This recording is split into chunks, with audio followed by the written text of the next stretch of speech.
All right, our next question comes from that guy Murph TV. He says, do you think that the rec quitouts get addressed this year? I'm thinking 2K either needs to add a substitution system so quitters are more likely to backfill in games, or implement a mercy rule so we're not stuck in all of these 1v5s or boring blowouts.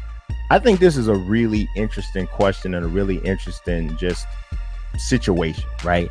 And so I got a lot to say about this, to be honest. One of the things, first and foremost, I am very much a proponent of mercy rule. And I know there's a lot of people like me that are like, I don't never quit. I don't care if you beat me by 35 points. I ain't never quitting. I just don't quit. That's just not how I am. My thoughts are, if I'm down 30 in the first half, what if I make a comeback? Whoa, how is that going to feel? What if I figure it out?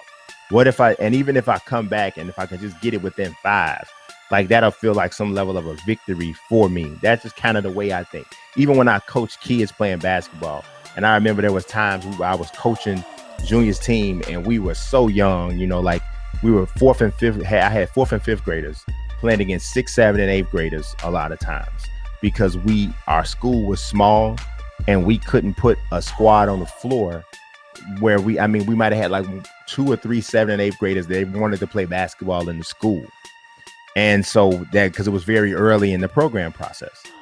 And one of my things as a coach is I would create these games within a game. I tell them in a second, forget the scoreboard. It's 0-0. Don't worry about it. We're going to win this quarter. We got to win this quarter. Or something to that effect. You keep cutting it into these bites. So I literally played a video game. I play games the same way. That's why I don't quit. But I do understand this. It's about mutual enjoyment, right? And so if a player who's playing me is destroying me like that, and I don't get beat like this bad in probably most any game, really. Just really, very rarely will I get just destroyed, right? But if I do, the other person on the other end of that blowout doesn't really want to sit there for the full 40 minutes. They've already beaten me in their mind, right? So my thought is you give them an objective to go after, and then you give me an objective as the person who's getting smashed in that scenario of something I got to prevent. So the mercy rule can scale, right? So I think you should at least play a quarter, no matter what. So mercy rule should kick in like in the second quarter or maybe at halftime. If you're down by 30 at half, then should be maybe mercy rule kicks in.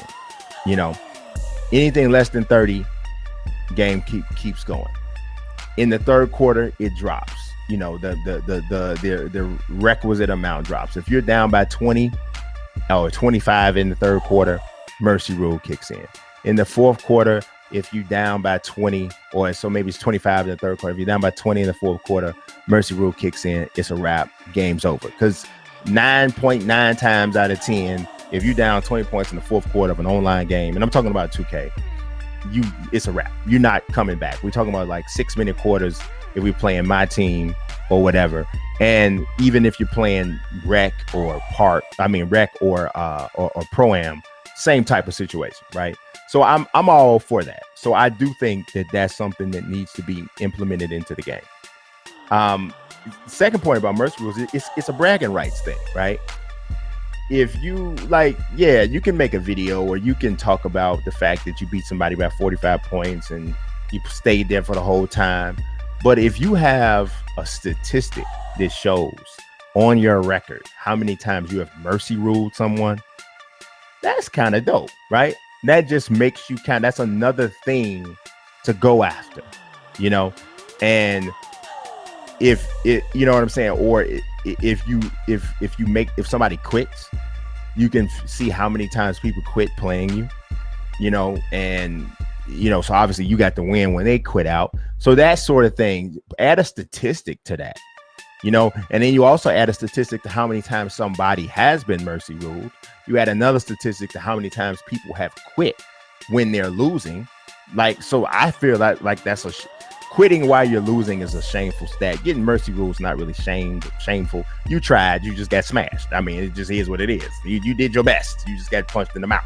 But quitting to me that's the shameful thing. So I think like the game should kind of save us people, the people like me who won't quit. The game should kind of save us from ourselves, and it should also save our opponents from us, because we're not gonna quit. So the game needs a mercy rule to make sure that that goes in. The other thing that kind of goes in hand with the whole quitting kind of thing, when I'm blowing somebody out, I hate it when they quit. And that's, my thing is, well, it depends. In MLB The Show, I don't hate it when they quit.